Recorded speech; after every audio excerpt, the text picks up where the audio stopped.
first section we'll take a look at is 1.1. And the first thing they talk about in this section is basically a diagram of different kinds of numbers.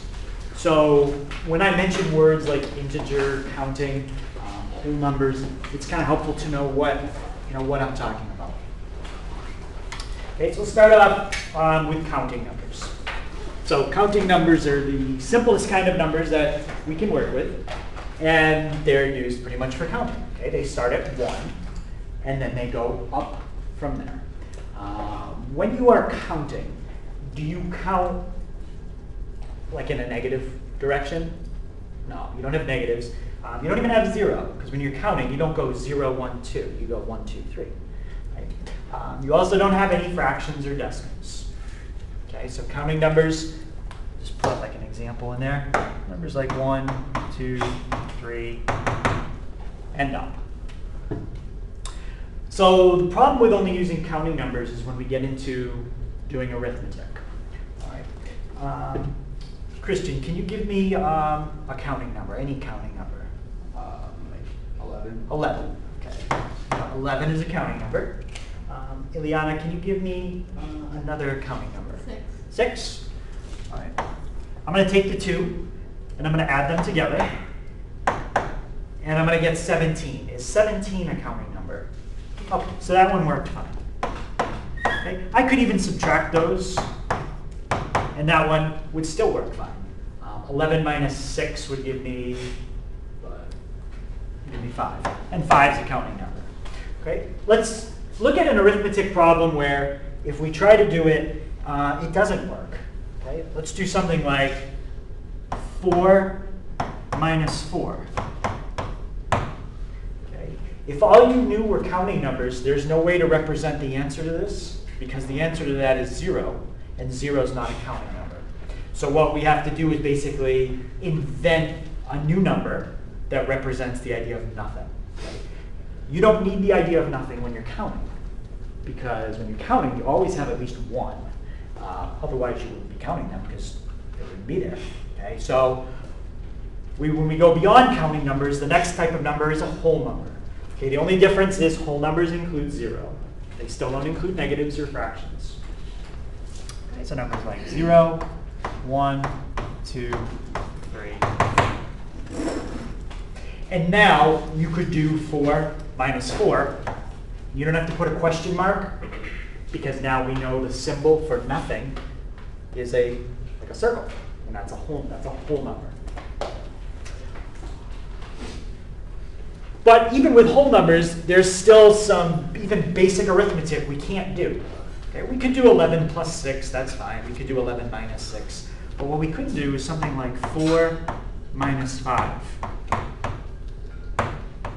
Okay, and if you showed that to somebody in like first grade, they'd say, well, you can't do that. You can never take away more than you have. And I guess like if I'm holding 4 objects, you can't take away 5 of them from me because I only have 4. So in that sense, you can't take away more than you have. But theoretically, you can. And when you take away more than you have, you get what kind of number? Yeah, you get a negative number. Okay, so that's where integers come in. So it's a little more theoretical, because practically you cannot take 5 objects from me. That just doesn't work because I only have 4. But theoretically, when you get into doing arithmetic, you can have less than 0, and that's called a negative number. Okay, so those are your integers. -3, -2, -1, and so on. Keeps going in each direction forever. All right, so that solves that problem. Okay, with subtraction, subtracting more than you have.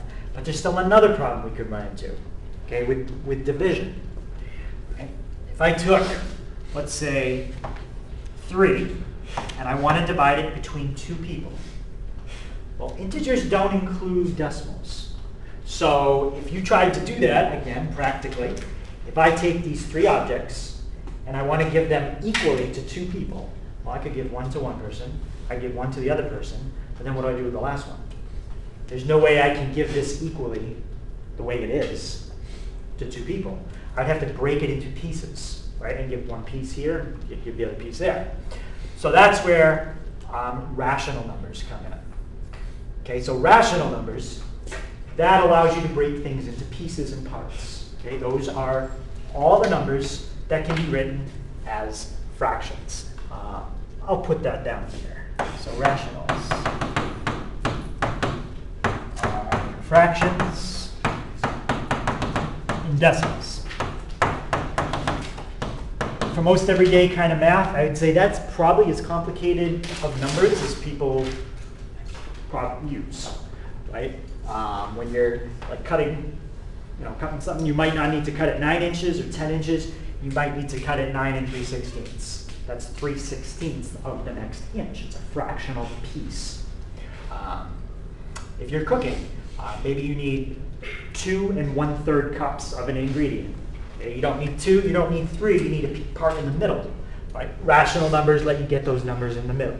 Okay, fractions and decimals. So if rational numbers are all the numbers you can write as fractions and decimals, irrationals are the ones you can't. All right. Can anybody think of a number that you can't write as a fraction or a decimal? Yeah? Pi. Yeah, pi. So pi is an irrational number. Okay. Another kind of number are square roots, as long as it's not a square root of a perfect square. Like if you do the square root of 4, well, that comes out nice. That's 2. But if you do like the square root of 3, square root of 5, type it in on your calculator, you will not get a number that can be written as a fraction. Okay, to be written as a fraction, it has to be the same sequence of numbers repeating over and over. Okay? So if I take something like this, might look like a bunch of random numbers when you look at it quickly, but it's really 0.142857, 142857, 142857. It's just 142857 repeating over and over. It's rounded up to 9 here because the next digit is a 5. It goes off the screen.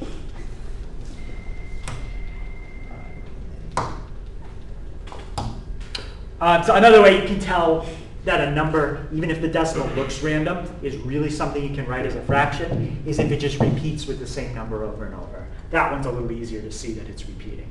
Okay, but the one above it is repeating too, just repeating every 5 digits. Okay, so these are both rational because they are fractions. Irrational, they are not fractions. Yes? Would an imaginary number count as rational? So imaginary would be another category we're not going to talk about right now, but that would be like off to the side. They would be over here. So technically, when we talk about imaginary numbers, yeah, they wouldn't fit in this diagram the way it is, because these are what we call real numbers. So imaginary numbers would be off to the side. I'd have to think if they break down imaginary numbers into like a rational imaginary and irrational imaginary. I've never seen it that way, but it doesn't mean it doesn't exist. I'd have to check it out. Thank you. Yeah.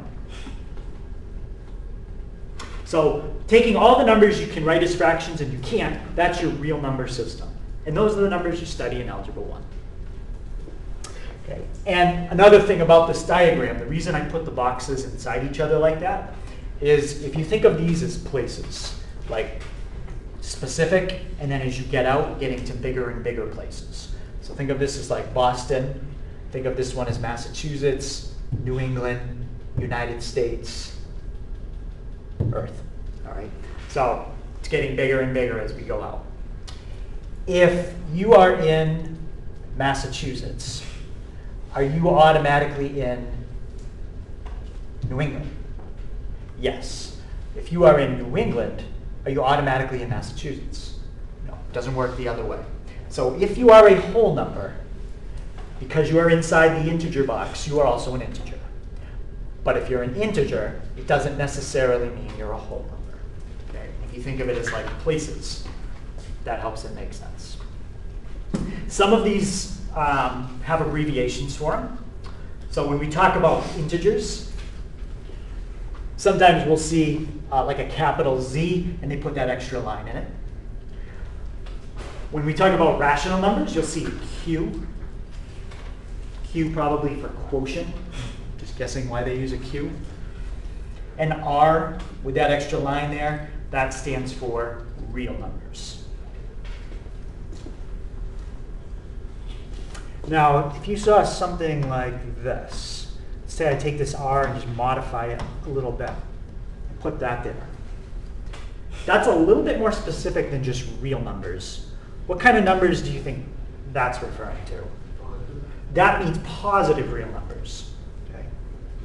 Positive real numbers.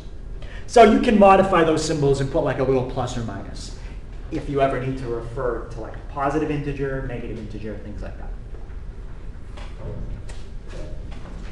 So any questions on that diagram? So when I say real number, that's the most broad category you can have. Okay, real number, I think I said that was like Earth, right? That's everything, right? That's on this planet. It's all this, everything. Fractions, decimals, positives, negatives, and 0.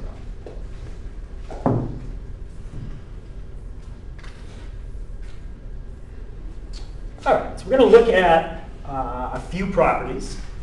To explain these properties, I need to use 3 different letters. Okay, I'm going to use A, B, and C.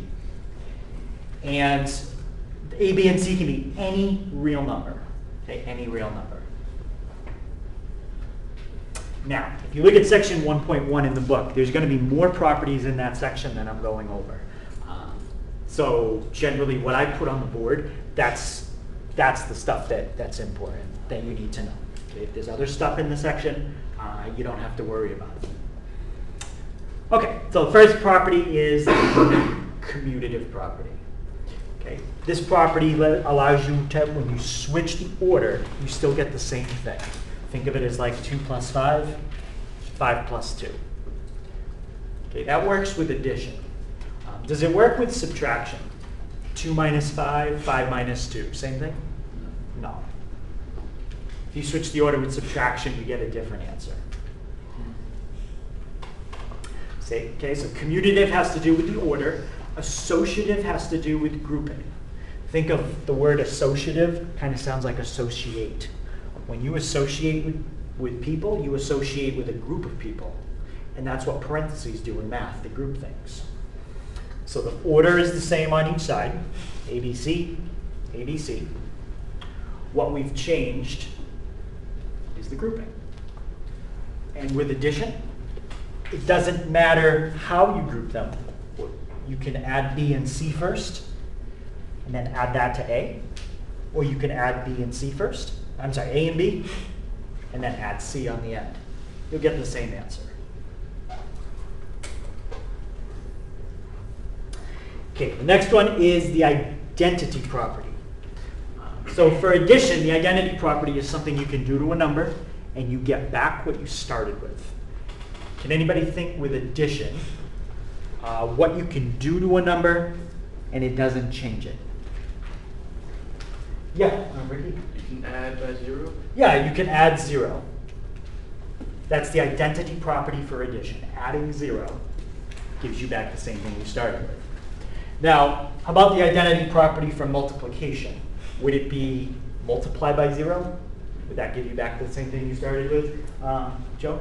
Wait, no, not Joe. Dylan, because, yeah. Yeah. 1.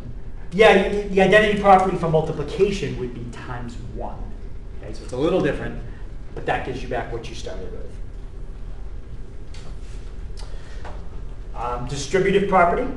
Okay, so that's multiplying something into what's inside the parentheses. What I just circled can be either a plus or a minus, and you can do distributive property. So that's where you multiply A times B, A times C. You would not do distributive property if what's inside the parentheses was multiplied, like this. There's no distributive property there. You just do like if this was 3 times 4 times 6, you just do 4 times 6 is 24, and then 24 times 3. Do not do 3 times 4 and 3 times 6. Okay, so distributive just when there's a plus or minus. Now I went through like identity property, I talked about it for multiplication. They have some of these other properties for multiplication as well. Like the commutative property, that still works with multiplication. Like 2 times 6, 6 times 2, same thing. Okay, so page 2 in the book has some of those other properties. But any question on those 4? Commutative, associative, identity, or distributive? Okay.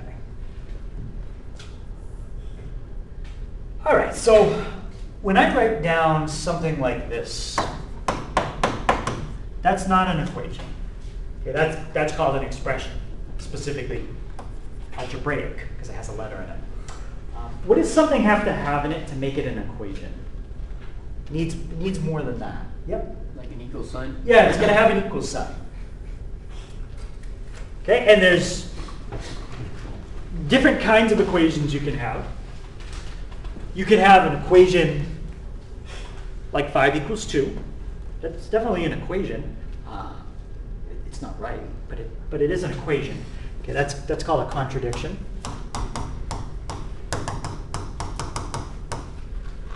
Because it's never going to be true. An equation like this, 3 plus 4 equals 2 plus 5. If you simplify, that's 7 equals 7. That's an identity. That's an equation that is always true. So these two are like opposites. Never true, always true. And 2x equals 12 could be true. Okay. So that's called a conditional equation.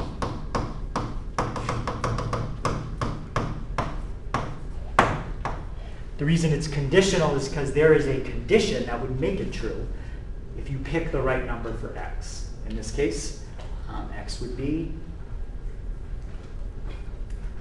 6. Yeah, if x was 6, it would make that equation true.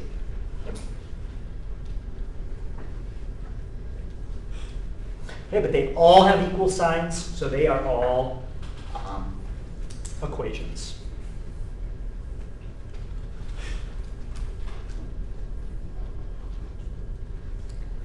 Okay, any questions on those? So conditional, contradiction, and identity.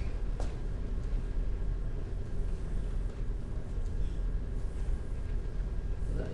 No, that's it.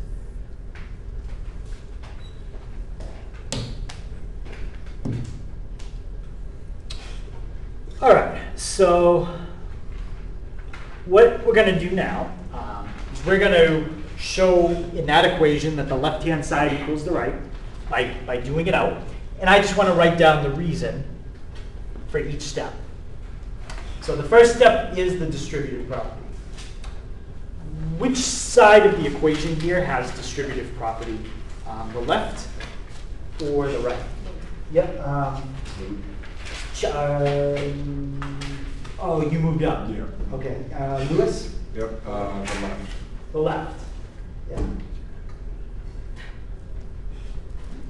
So the left side has distributive. What is it that you're distributing out? 2. It's 2. multiply. Yep. So we're going to multiply that out. And let me figure out now, you also. Veronica, yes. When we distribute the 2, what's the first thing that we're going to get? 2x. Yep, so we're going to get 2x. Okay, so do that out. Plus, and what's the next thing that we do? You don't have to simplify it, but just tell me what's the next thing we're going to multiply with the distributive property. What times what? 2 times 3. Yeah, 2 times 3. Okay, so we have 2 times x plus 2 times 3. Now, the next step is basically just to write that on the left-hand side. What would you call, there's not really a formal name I've given you yet, but what would you call when you take 2 times 3 and you make it 6? You just took that and you just simplified it. There's really nothing else there. Okay, Now, what's on the left is almost equal to what's on the right, except it's in the wrong order. Does anyone remember the name of the property that lets you switch the order? Yeah. Identity. So identity is when you do something to it, like add 0, and it gives you back what you started with. So in this one, we don't have a +0. Oh, commutative. It's the commutative property. Yep. So commutative property lets you switch the order. So we can make it 6 plus 2x because of the commutative property, and that's exactly what's on this side. All right. So what we just did was solve the equation and write the reason for each step. So I could either give you all the reasons, and then you write down what's in red, or I give you the step in red, and you tell me what property it is. Okay, either way. Okay, questions on that? Okay, so there's lots of little things today. Okay, but that's pretty much it for the properties. Okay, so next thing, the coordinate system. Okay, not even a 2D coordinate, just 1D. Okay, just a number line. Okay, so on the number line, we've got negative numbers to the left, positive to the right, 0 right in the middle, and that's called the origin.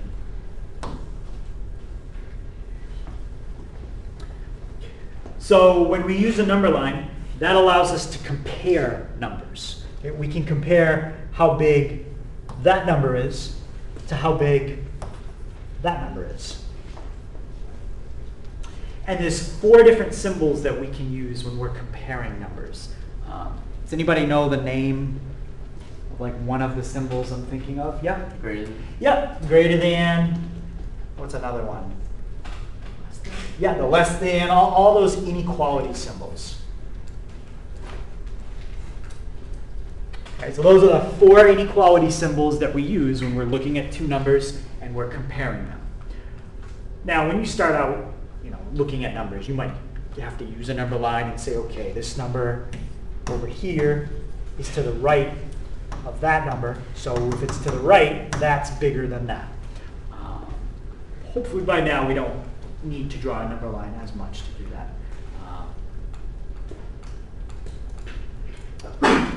But those are the 4 inequality symbols.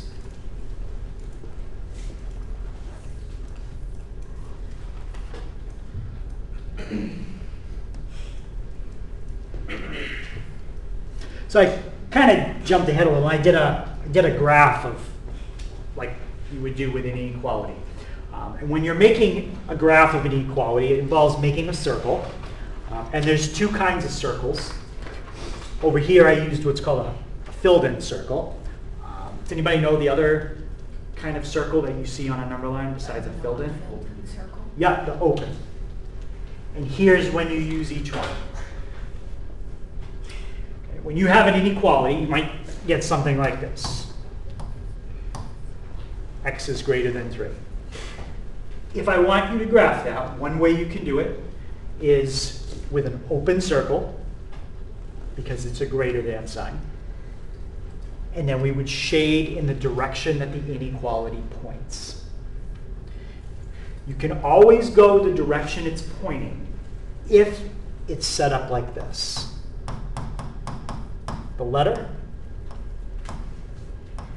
then symbol, then number. Letter, symbol, number. If the inequality is not in that order, then the symbol will not tell you which way to shade. All right, but in this one it is. It's letter, symbol, number. It's pointing to the right, which means when I do my shading in a minute, I would shade to the right.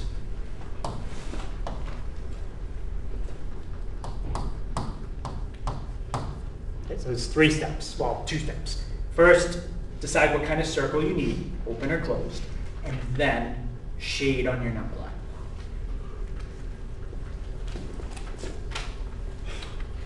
All right. So let's look at these 2 inequalities. Are these 2 inequalities the same thing, or are they different?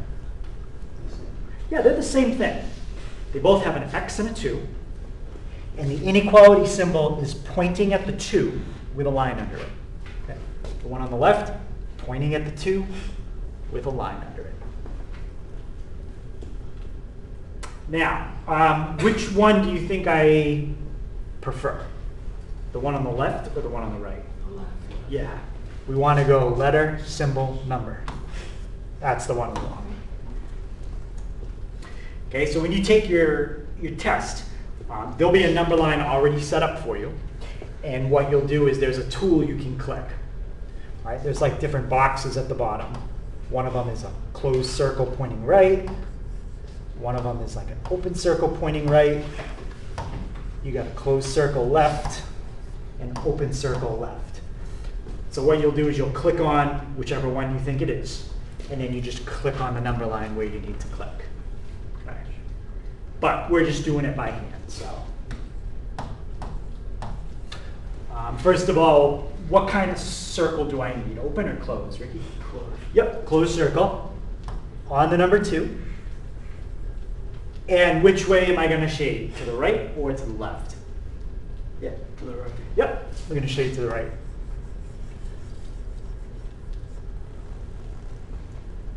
And that's it. That's how you graph the inequality. If when you're taking the test, anything on the test program kind of messed you up or you weren't sure, I would help you with the test program. Okay. I won't, like if you say I'm not sure which one of these to click, well, I'm not going to tell you that. But I can show you like how to use the test program. But it's pretty simple. It's not that bad. All right, let's look at this one. Are these two inequalities the same or different?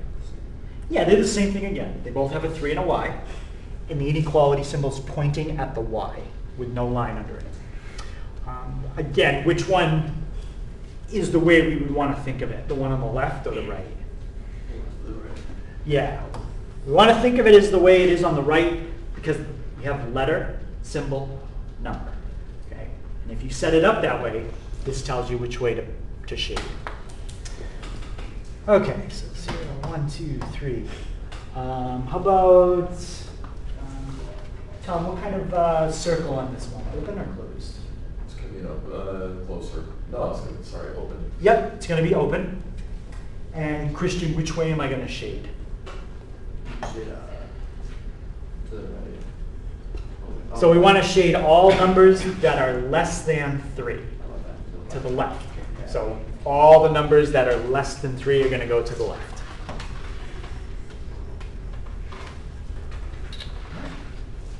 Any question on that one? So I think most people have probably seen the open and closed circle before. Okay, in our book, you might see a different symbol instead of a closed circle. Whenever we do this on the test program, I'm going to use the open and closed circles. But when you see a question like in the homework, they might use a bracket. Okay, a bracket is just another symbol for the closed circle. Okay, remember, the closed circle is the one that has the equal to. So it's another symbol for the equal to one. And it works the same way. So if you get your number line, you put a bracket on the number, and then you shade the same way. So if you're going to use a bracket, this one would look like this. That's it. So with the bracket, you do have to think a little bit because the bracket has to face the way you're going to shade. When you put a circle, well, you just put a circle. You don't have to think about which way it's facing because circles don't face a certain way. So the book will use a bracket in place of a closed circle. What do you think it'll use for an open circle? Parentheses. Yep. It uses a parenthesis. Yeah, good. And it works the same way. So instead of an open circle on the 3, you put a parenthesis. Again, you do have to think about which way the parenthesis is going to face, because you always want the parenthesis facing the way you're going to shade.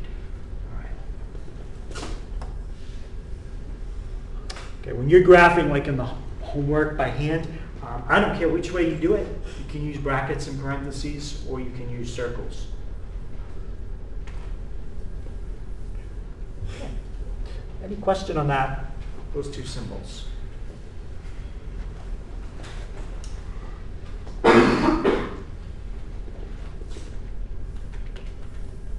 Okay. And the last kind of graph you might see is one like this. This is an inequality where two of them have been combined together. So this is called a conjunction. Okay? It's an and. And it's basically when you want to describe like between. Like if I said to you, pick a number between 1 and 10. That means you can pick a number greater than or equal to 1 and less than or equal to 10. Between 1 and 10.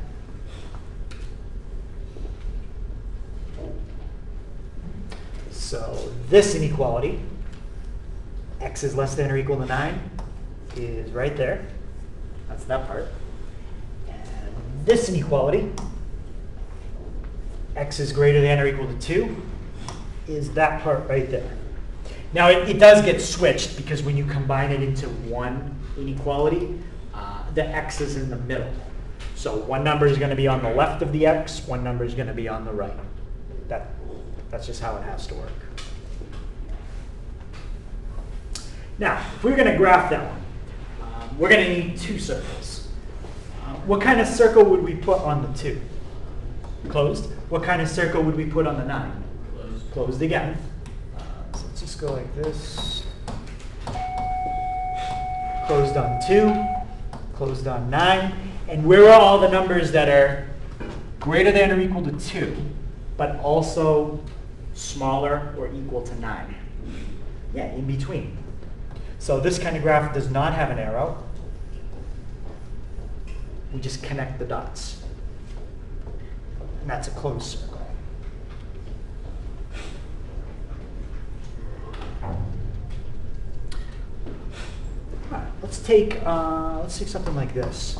X is greater than or equal to 1, and x is less than or equal to 20.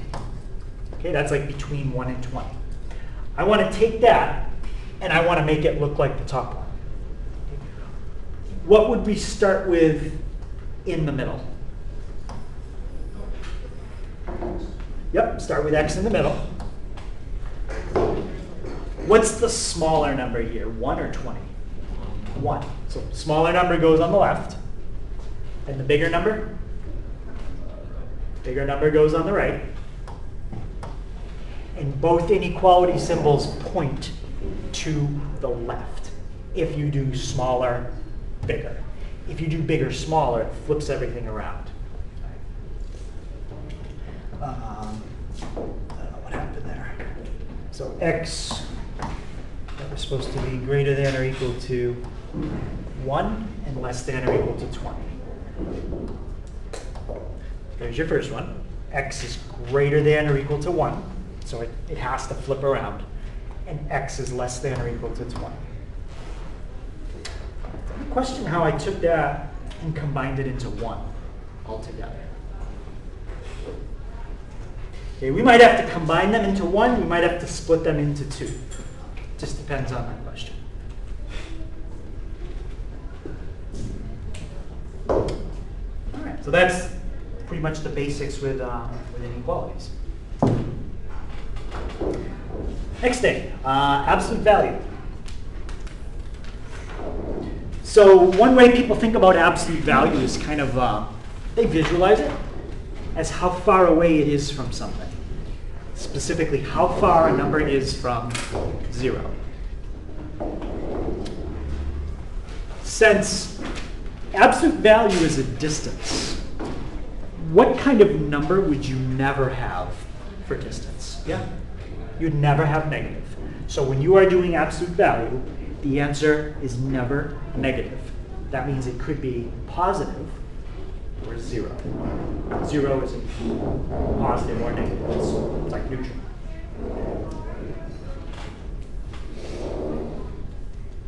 Right? So if you had a number line and you put a dot on 6, how far away is 6 from 0? 6. How far away is -3 from 0? 3. It's 3 units to the left, but if we're just measuring the distance, we don't care if we measure to the left or to the right. We're just measuring how far away it is. Okay? And that's absolute value. Any questions on that? Where we'll see absolute value used is when we want to talk about like the change between two numbers. Like let's say you had like an 80 on your first test and then a 90 on your second test. And you want to know what the change is. Well, the change, or think of like 80 on a number line and 90 on a number line. The distance between 80 and 90, your two test grades, you subtract them and you take the absolute value. It doesn't matter the order you subtract them. How come the order doesn't matter in this formula? I thought earlier we said that if you change the order you subtract two things in, you get a different answer. Yeah? Because you can't get a negative if you're doing the absolute value. Right, you're doing the absolute value. So like if you do 5 minus 2 and 2 minus 5, yeah, those are different numbers. But once you take the absolute value of them, they're the same.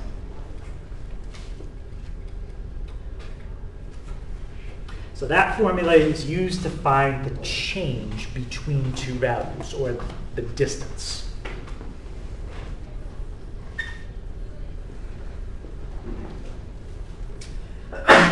Bless you.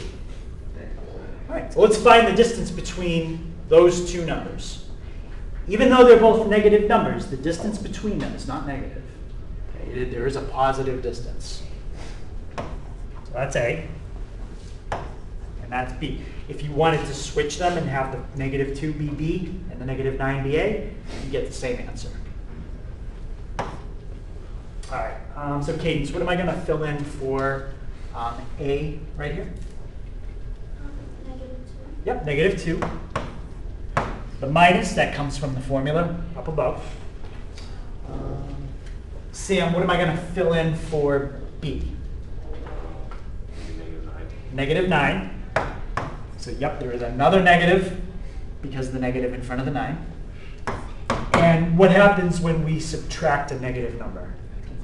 That's going to become positive. So I'm just going to do that right there. Okay. And then -2 plus 9 is going to give me how much?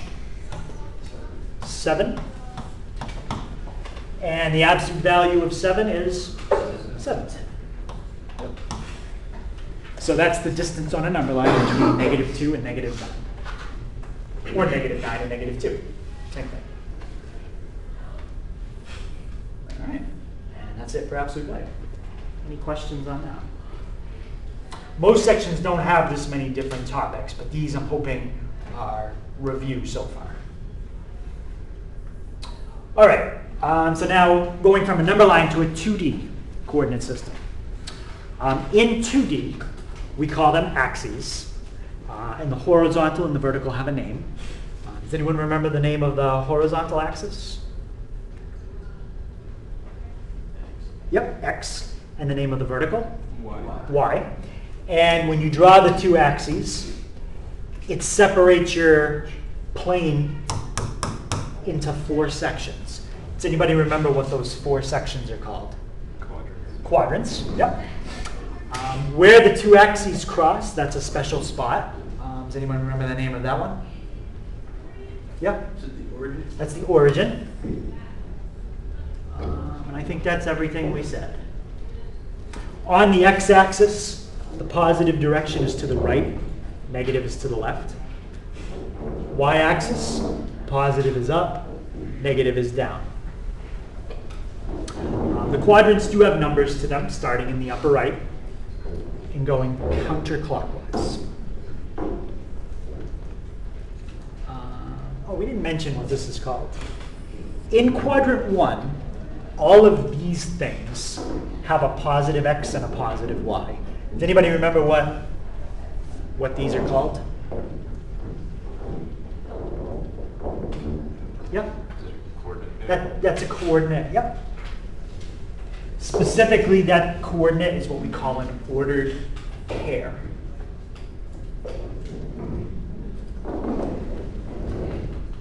If you had something like this, well, that's a 3D coordinate. It's still a coordinate, but that's not called an ordered pair. That type of coordinate is called an ordered triple because it has 3 numbers. Okay, we won't do anything in really 3D for a little while, but we do a couple things in 3D.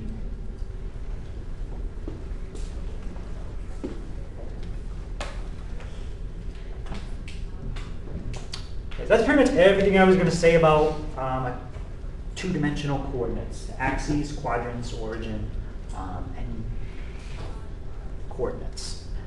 Does anyone have any questions on any of those terms that are on the board there?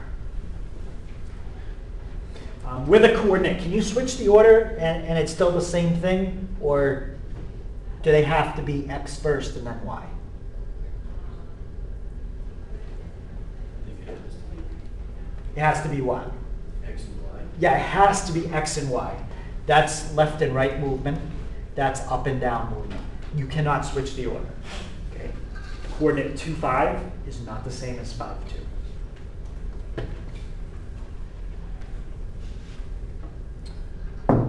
Okay, so let's try something on the calculator. So first thing I need to show you is how to turn it on. Okay, in the lower left, there's a button that says on. And when we're done, it's the same button to turn it off, except you press second and then press the on button. So when you press second, each one of these buttons is going to do what you see in, is it a blue on your calculator? Yeah, it's blue on yours. So it's going to do what the calculator says in blue. Okay. All right, so let's type something in, and then we're going to see what happens. Okay, whenever you want to graph something, in the upper left, there's a button that says y equals. So we're going to press this y equals button in the upper left, and you should be at a screen that looks like that. You can graph up to 10 different graphs at the same time. Okay, we're just going to graph one. If you already have something that's there, we're going to press the clear button. It's where the arrows are. On the right-hand side, we can press clear. If I had something on another line, I could press the down arrow and clear that one. I want to clear them all. Okay, so is everyone at a screen that looks like that, and you don't have anything typed in?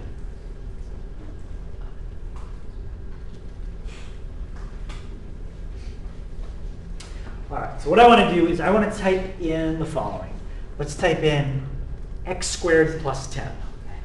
Okay, the way you type in an x, in the upper left, look at the button below mode, and to the right of the green button that says alpha.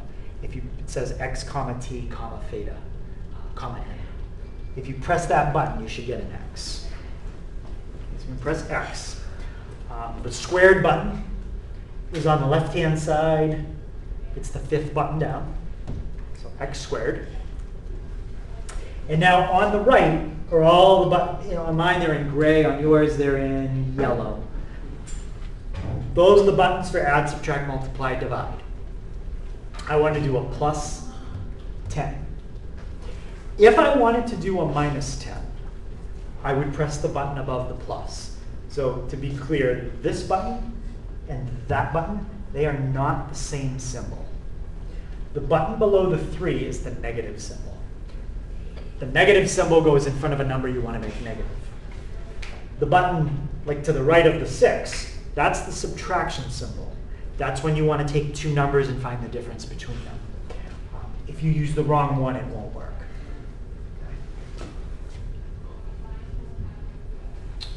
All right, now once we type something into graph, we have to set how big the screen is going to be. To do that, we press zoom. It's the middle button at the top. And what we generally start with is what's called the standard window. The standard window is going to set your screen from -10 to 10 on the x and -10 to 10 on the y. That's the size. We can go as big or as small as we want, but zoom 6 is a good place to start. If you press zoom and you press 6, you'll see the little yellow circle spinning in the upper right. That means it's doing something. When it goes away, it's done. Okay. So there is a picture there, but we don't see it. How come? What do you think? Why don't we see it? Yeah? We have to press enter. No, you don't have to press enter. It did it. It's there. It's a good guess. But once you press graph, or once you press zoom 6, that's like pressing enter. Anyone have another reason why we might not see the graph? Yeah? Because R1 to some is 10. Okay, so where is the graph then? It's above us. It's above it. Okay, this graph is up at the top of it. It's off the screen. So what we need to do is zoom on the calculator so we can find the graph. Okay, and I'm going to kind of give you a hint at this one. We're going to set the calculator to that window. Okay, right now we're -10 to 10 and -10 to 10. I can show you that that's what we're at by pressing the window button. Okay, so if you're on that screen, press window. Okay, you're going to see a lot of values, but the 4 important ones are x min, x max, y min, y max. Okay, and I want to change those numbers. Yeah, My calculator is saying invalid dimension. it says invalid dimension. Yeah. So if something happens like on a test and it's related to an error that you wouldn't know anything about, has nothing to do with what I taught you, I'll just fix it for you. Okay. You're all set. If it's something we learned in class, like how to zoom on the calculator, which I'm about to show you, I wouldn't show you how to do that. Okay, but your error, you wouldn't have had any clue unless you had used calculators before. It was easy, but it was a weird error. Yeah. Your question? No. Okay. So when they ask you to set a window, they're going to give you 4 numbers. The first number they give you is the x min. Second number they give you, x max. Third number is the y min, and the fourth number is the y max. Okay. Likewise, if I ever ask you in the homework or on a test, write down the window that you used on your calculator when you did the problem. This is how I'd like you to write your window. Okay. Just write those 4 numbers down. Okay, I mean, you could write it like this, and so on. You could write it out. Then you got to write equal signs 4 times. That's just a little shorter, I think. I don't know. It's up to you. All right, so what we're going to do is go to Window. We're going to type in those 4 numbers in those 4 spots. Remember, negative is the symbol below the 3, not the subtraction sign on the right. So -20, and then just press the down arrow. 20. We don't have to worry about X scale. Okay, we're never going to use that. If you want to know what it does, it just controls how many tick marks you see on the screen, but it doesn't matter. Okay, Y min, -20. Y max, +20. Okay, was everybody able to just get those 4 numbers typed in? Okay, now hit graph, and if you did it right, you should see a parabola. And the reason we couldn't see it before is because we were zoomed in too much. Okay, did anybody not get that parabola on the screen? Okay, and if it's a different color, if you have a black and white calculator, that doesn't matter. The color, we don't care about the color at all. Color makes it easier to do some things. Like if I had 2 graphs on the board, I could say look at the red one or look at the blue one. But again, you don't need color. Okay, so that's setting a window. Sometimes, just watch me do this one.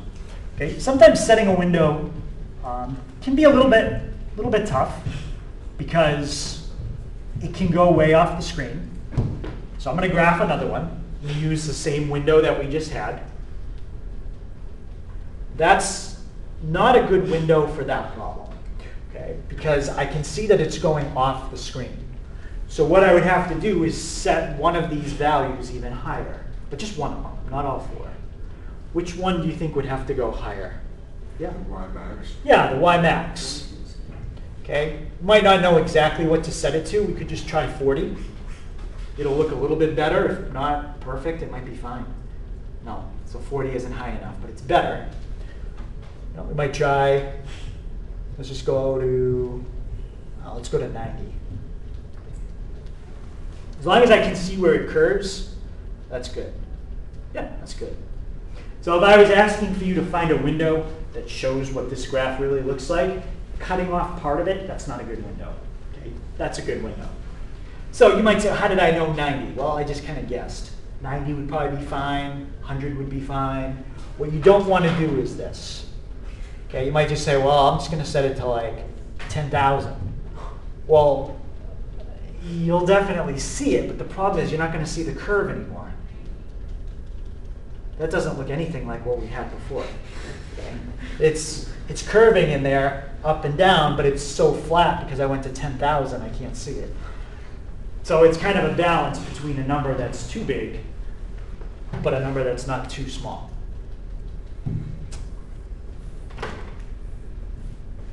Okay, so any question on that?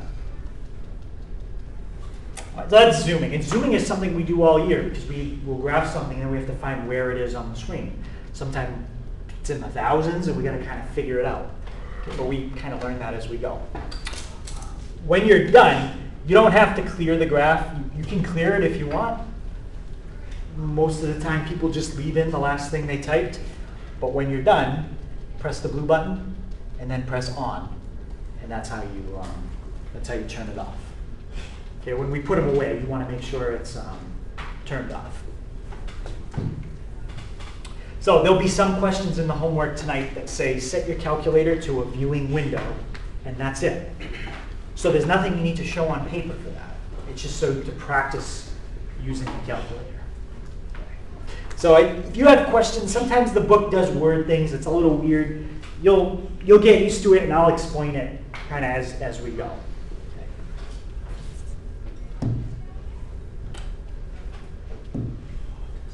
Okay, so last two things.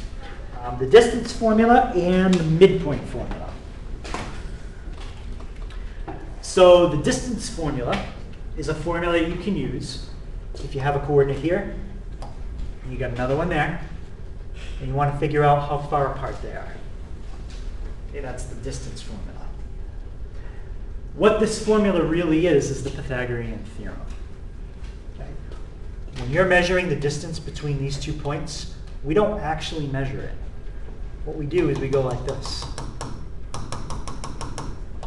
We make a triangle out of it. And the reason we make a right triangle is because it's a lot easier to measure something that's horizontal and something that's vertical than it is to measure something that's slanted on a coordinate grid. So if we can measure the horizontal and we can measure the vertical and plug those two numbers into the Pythagorean theorem, we can find the long side of this triangle, which is the hypotenuse, without actually measuring it, using the other two sides.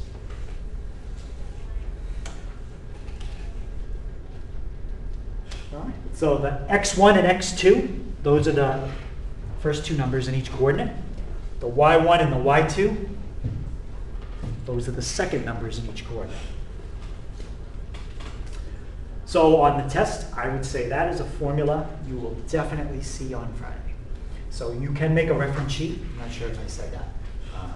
But you can have a reference sheet on the test with examples, formulas, whatever you want to put.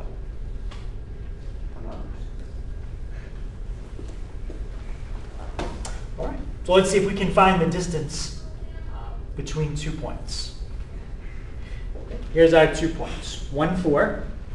And 5, 6. Okay, first thing I generally do is I just write down the whole formula without the numbers, because there's a lot of things in it. There's a square root. There's two sets of parentheses. There's a plus sign that goes between them. There's minus signs in the parentheses. And then there's an exponent and an exponent. There's a lot of stuff to remember to write down. So I write all that first. Then I fill everything in. All right, so let's start with x1. Right now you've got a choice. There's two different numbers that could be x1. Because you're squaring it, the order doesn't really matter. Okay? But which number could I put as x1? Yep. 1, or I could put 5. It doesn't matter. Okay? If we're going to do that, I'll just do it the way we said first. x1 and 5. X1 is 1, x2 will be 5. So 1, 5. Okay. What's y1? 4. And y2? 6. Okay. Now we just need to simplify that. Okay, 1 minus 5 is going to give me how much? Negative 4. And then when we square it? 16. What about 4 minus 6? Negative 2. And when we square negative 2? 4. Let's say you didn't know what negative 2 squared was, and you type it in like that. Does anybody know why it said negative 4?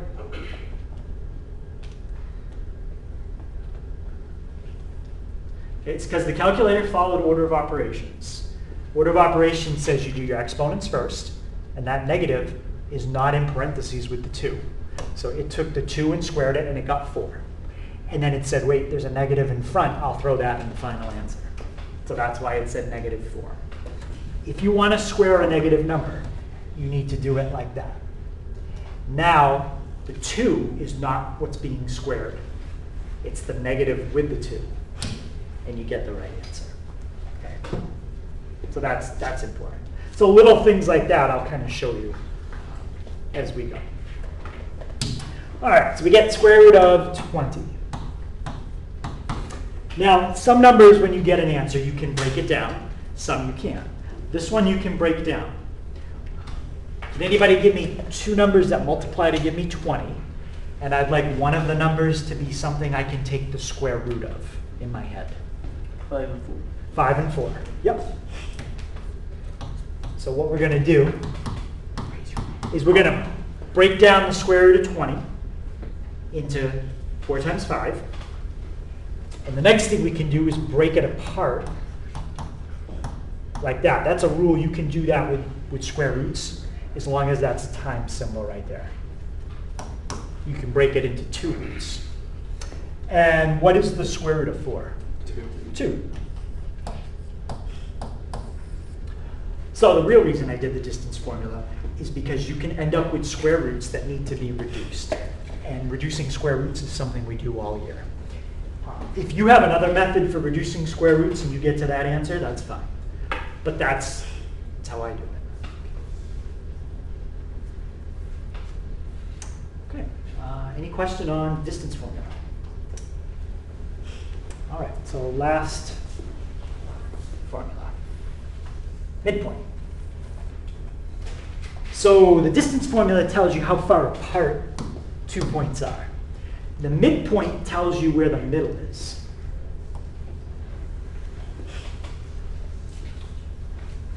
Now, let's say that you had 2 test grades. You had like a 78 and an 89. So 78 and 89. And I want to take those 2 grades, and I want to find out exactly where the middle is. Because I got to give you your grade on your report card. How do you take 2 numbers, or what do you call it when you take 2 numbers and you find out what number is exactly in the middle of them? It's really the what of those 2 numbers? It's the average. And that's exactly what this formula is. If you take and add 2 numbers and then divide by 2, you just found an average. So the midpoint formula is really the average of the x's. Add them up and divide by 2, comma, the average of the y's. Add them up and divide by 2. Again, another formula that if you do want to make a reference sheet, I would probably put that formula on it.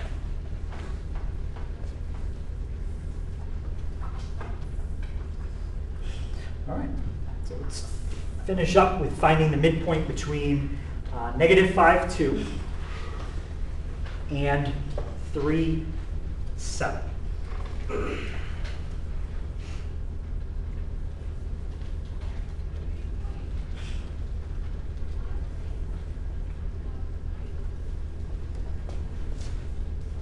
Okay, so let's start with our x's.